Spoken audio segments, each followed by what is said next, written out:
Doctor Himanta Biswa শৰ্মাক মিছা প্ৰমাণিত কৰিলে কৃষক মুক্তি সংগ্ৰাম সমিতিয়ে কালিৰ দিনটোত ৰাজ্যৰ মুখ্যমন্ত্ৰী ডক্টৰ হিমন্ত বিশ্ব শৰ্মাই সৰুপথাৰৰ শ্যামগাঁৱলৈ গৈছিল তেওঁ নৈশ যাপন কৰিছিল আৰু তাৰ পাছতে মুখ্যমন্ত্ৰীগৰাকীয়ে ফেচবুকত পোষ্ট কৰিছিল যে তেওঁ প্ৰধানমন্ত্ৰী আৱাস যোজনাৰ হিতাধিকাৰীৰ ঘৰত নৈশ যাপন কৰিছে কিন্তু এই কথাক মিছা প্ৰমাণ কৰিছে কৃষক মুক্তি সংগ্ৰাম সমিতিয়ে সবিশেষ আপোনালোকক জনোৱাৰ চেষ্টা কৰিছো আমি পুনৰবাৰ জনাইছো ৰাজ্যৰ মুখ্যমন্ত্ৰী ডক্টৰ হিমন্ত বিশ্ব শৰ্মাক মিছা প্ৰমাণিত কৰিছে কৃষক মুক্তি সংগ্ৰাম সমিতিয়ে আমি ইতিমধ্যে জনাইছো গাঁও চলো কাৰ্যসূচীৰ জৰিয়তে কালিৰ দিনটোত ৰাজ্যৰ মুখ্যমন্ত্ৰী ডক্টৰ হিমন্ত বিশ্ব শৰ্মাই সৰুপথাৰৰ শ্যামগাঁৱত নৈশ যাপন কৰিছিল আৰু মুখ্যমন্ত্ৰীগৰাকীয়ে এই সন্দৰ্ভত ফেচবুকত পোষ্ট কৰিছিল মুখ্যমন্ত্ৰীগৰাকীয়ে পোষ্টত লিখিছিল যে তেওঁ প্ৰধানমন্ত্ৰী আৱাস যোজনাৰ হিতাধিকাৰীৰ ঘৰত নৈশ যাপন কৰিছে কিন্তু শেহতীয়াকৈ বিভিন্নজনে ফেচবুকতো পোষ্ট কৰিছে ফেচবুকতো লিখিছে যে মুখ্যমন্ত্ৰীগৰাকীয়ে যিজন লোকৰ ঘৰত নৈশ যাপন কৰিছিল সেই লোকজন কোনো প্ৰধানমন্ত্ৰী আৱাস যোজনাৰ হিতাধিকাৰী নহয় তেখেত এজন চিকিৎসক তেখেত এজন পিডব্লিউডি ইঞ্জিনিয়াৰ তেখেতৰ পেট্ৰল পাম্প আছে এনেধৰণে ফেচবুকত বিভিন্নজনে লিখিছে ফেচবুকত কোনে কোনে কি লিখিছে সেয়া আমি আপোনালোকক দেখুৱাইছো ইয়াৰ সমান্তৰালকৈ কৃষক মুক্তি সংগ্ৰাম সমিতিয়েও মুখ্যমন্ত্ৰীগৰাকীৰ বিৰুদ্ধে অভিযোগ উত্থাপন কৰিছে কৃষক মুক্তি সংগ্ৰাম সমিতিৰ মতে গাঁও চলো যাত্ৰাৰ নামত মুখ্যমন্ত্ৰীগৰাকীয়ে নাটক কৰিছে এনেধৰণৰ অভিযোগ কৃষক মুক্তি সংগ্ৰাম সমিতিৰ লগতে সৰুপথাৰত অভিযন্তাৰ ঘৰতহে নৈশ যাপন কৰিছিল মুখ্যমন্ত্ৰীগৰাকীয়ে কোনো প্ৰধানমন্ত্ৰী আৱাস যোজনাৰ হিতাধিকাৰীৰ ঘৰত মুখ্যমন্ত্ৰীগৰাকীয়ে নৈশ যাপন কৰা নাছিল এনেধৰণৰ অভিযোগ উত্থাপন কৰিছে মুখ্যমন্ত্ৰীয়ে দিয়া পোষ্টক লৈ কৃষক মুক্তি সংগ্ৰাম সমিতিৰ সাধাৰণ সম্পাদক বিদ্যুৎ শইকীয়াই তীব্ৰ সমালোচনা কৰিছে মুখ্যমন্ত্ৰী ডক্টৰ হিমন্ত বিশ্ব শৰ্মাক আমি ফেচবুকত কোনে কি লিখিছে আৰু বিদ্যুৎ শইকীয়াই এই সন্দৰ্ভত কি মন্তব্য কৰিছে আমি আপোনালোকক শুনাম আমি পুনৰবাৰ দৰ্শকসকলক জনাইছো কালিৰ দিনটোত গাঁও চলো কাৰ্যসূচীৰ জৰিয়তে মুখ্যমন্ত্ৰী ডক্টৰ হিমন্ত বিশ্ব শৰ্মাই সৰুপথাৰৰ শ্যামগাঁৱত নৈশ যাপন কৰিছিল তেখেতে ফেচবুকত এটা পোষ্ট কৰিছিল য'ত লিখিছিল যে তেওঁ প্ৰধানমন্ত্ৰী আৱাস যোজনাৰ হিতাধিকাৰীৰ ঘৰত নৈশ যাপন কৰিছে কিন্তু কিছু মুহূৰ্তৰ পিছতে প্ৰায় 1-1.5 ঘণ্টাৰ পাছতে মুখ্যমন্ত্ৰীগৰাকীয়ে সেই পোষ্টটো এডিট কৰিছিল আৰু তেওঁ প্ৰধানমন্ত্ৰী আৱাস যোজনাৰ হিতাধিকাৰীৰ ঘৰত নৈশ যাপন কৰাৰ কথাটো তেওঁ এডিট কৰি সেই কথাটো আঁতৰাই দিছিল যে তেওঁ প্ৰধানমন্ত্ৰী আৱাস যোজনাৰ হিতাধিকাৰীৰ ঘৰত থকা নাই কিন্তু এই সকলোবিলাক কথা উদঙাই দিছে কৃষক মুক্তি সংগ্ৰাম সমিতিয়ে এই সন্দৰ্ভত কি কৈছে আমি আপোনালোকক জনাম তাৰ পূৰ্বে ফেচবুকত কোনে কি লিখিছে বা সামাজিক মাধ্যমত মুখ্যমন্ত্ৰীগৰাকীয়ে কৰা সেই পোষ্টটোৰ সন্দৰ্ভত কোনে কি লিখিছে আমি সেয়াও আপোনালোকক জনোৱাৰ চেষ্টা কৰিছো সৰুপথাৰৰ শ্যামগাঁৱত মুখ্যমন্ত্ৰী ডক্টৰ হিমন্ত বিশ্ব শৰ্মাই যিগৰাকী ব্যক্তিৰ বাসগৃহত আছিল সেইজন ব্যক্তি প্ৰধানমন্ত্ৰী আৱাস যোজনাৰ হিতাধিকাৰী নহয় মুখ্যমন্ত্ৰী হিমন্ত বিশ্ব শৰ্মা ডাঙৰীয়া কোনো প্ৰধানমন্ত্ৰী আৱাস যোজনাৰ হিতাধিকাৰীৰ বাসগৃহত নৈশ যাপন কৰা নাছিল সেইজন ব্যক্তি পিডব্লিউডিৰ ইঞ্জিনিয়াৰ এগৰাকী চিকিৎসক তদুপৰি তেখেতৰ পেট্ৰল পাম্পো আছে ফেচবুকত বিভিন্ন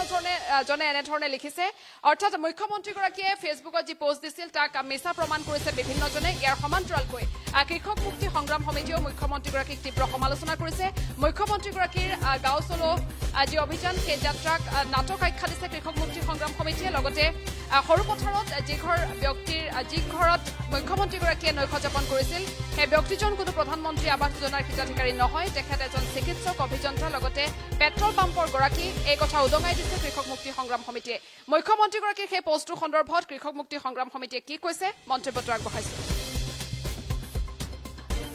নিশ্চয় জানে যে এতিয়া অসম বিজেপিৰ এটা কাৰ্যসূচী চলি আছে গাঁও চলো মানে গাঁৱলৈ আহি মন্ত্ৰী বিধায়ক নেতাবিলাকে তেওঁলোকে গাঁৱৰ এঘৰ দুখীয়া মানুহৰ ঘৰত থাকিব লাগে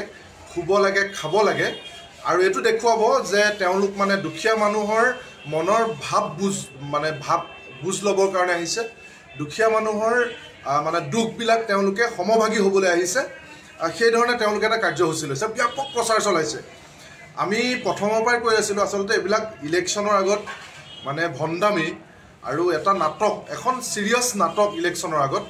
সেই কথাটো কেনেকৈ প্ৰমাণ হ'ল আচলতে মই আপোনালোকক এটা কথা দেখুৱাব বিচাৰিছোঁ যোৱাকালি অসমৰ মাননীয় মুখ্যমন্ত্ৰী গোলাঘাট জিলাৰ সৰুপথাৰলৈ আহিছিলে তেওঁ সেই গাঁও চলো কাৰ্যসূচীৰ এটা অংশ হিচাপে আহিছিলে আহি শ্যামগাঁৱত তেওঁ আছিলে শ্যামগাঁৱত ভাস্কৰ শ্যাম গোহাঁই নামৰ ব্যক্তিগৰাকী ঘৰত আছিলে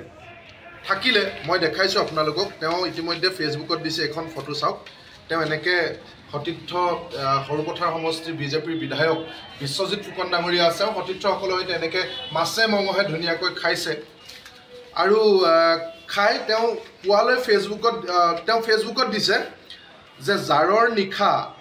উমাল আতিথ্যৰ মাজেৰে প্ৰধানমন্ত্ৰী আৱাস যোজনাৰ হিতাধিকাৰী শ্ৰী ভাস্কৰ শ্যাম গোহাঁই বাসগৃহত কিছু ধুনীয়া সময় অতিবাহিত কৰোঁ। বাকীখিনি বাদ দিয়ক। ইংৰাজীটো লিখিছে নৰেন্দ্ৰ মোদী ডাঙৰীয়াক টেগ কৰি, অমিত শ্বাহ ডাঙৰীয়াক টেগ কৰি, in the midst of warm hospitality I spent a memorable winter night in the residence of Shri Bhaskar Shyam Gohain, a beneficiary of the PM Awas যোজনা। এতিয়া ইণ্টাৰেষ্টিং কথাটো হৈছে এই যে ভাস্কৰ শ্যাম গোহাঁই যাৰ ঘৰত থাকিলে তেওঁ হৈছে PWD ইঞ্জিনিয়াৰ, যোৰহাটৰ PWD ইঞ্জিনিয়াৰ। আৰু এই তেওঁ যিটো ঘৰত থাকিলে, যিটো প্ৰধানমন্ত্ৰী আৱাস যোজনা বুলি কৈছে, সেই ঘৰটো মই ফটোখন আপোনালোকক দেখুৱাইছোঁ। এইটো হৈছে ঘৰ। কোনোবা মানুহে কেতিয়াবা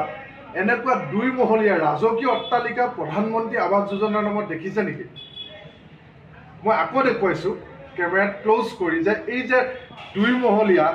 এই অট্টালিকাটো ভাস্কৰ শ্যাম গোহাঁই ডাঙৰীয়াৰ ঘৰ। ভাস্কৰ শ্যাম গোহাঁই ডাঙৰীয়া হৈছে PWD যোৰহাটৰ ইঞ্জিনিয়াৰ। আৰু এই ঘৰটোত থাকি মুখ্যমন্ত্ৰী ডাঙৰীয়াই লিখিছে যে প্ৰধানমন্ত্ৰী আৱাস যোজনা হিতাধিকাৰী ভাস্কৰ শ্যাম গোহাঁই ঘৰত মই থাকোঁ। গতিকে ভণ্ডামীৰ এটা সীমা আছে। মানে ভণ্ডামীটো চাওক, মই কি ক'ম, মই ফটো পোষ্ট আটাইবিলাক দেখুৱালোঁ। এইটো হৈছে ভণ্ডামী আৰু নাটক। মুখ্যমন্ত্ৰীগৰাকীয়ে পোষ্ট দিছে, ইংৰাজীটো ট্ৰান্সলেট কৰি দিছে, মোদী ডাঙৰীয়া, অমিত শ্বাহ ডাঙৰীয়া সকলোকে, JP নাড্ডা ডাঙৰীয়াক টেগ কৰি দিছে যে প্ৰধানমন্ত্ৰী আৱাস যোজনাৰ ঘৰত থাকিলে কিন্তু আছে মাছে মঙহে খাই এগৰাকী অভিযন্তা, PWD অভিযন্তাৰ ঘৰত। আৰু আমি যেতিয়া এই কথাটো সাংঘাতিক ধৰণে প্ৰচাৰ কৰিলোঁ ছ'চিয়েল মিডিয়াত, 2-এটা মিডিয়াটো যেতিয়া নিউজ ওলালে, তেতিয়া লগালগ তেওঁ, চাব দেই এই 2টা পোষ্ট,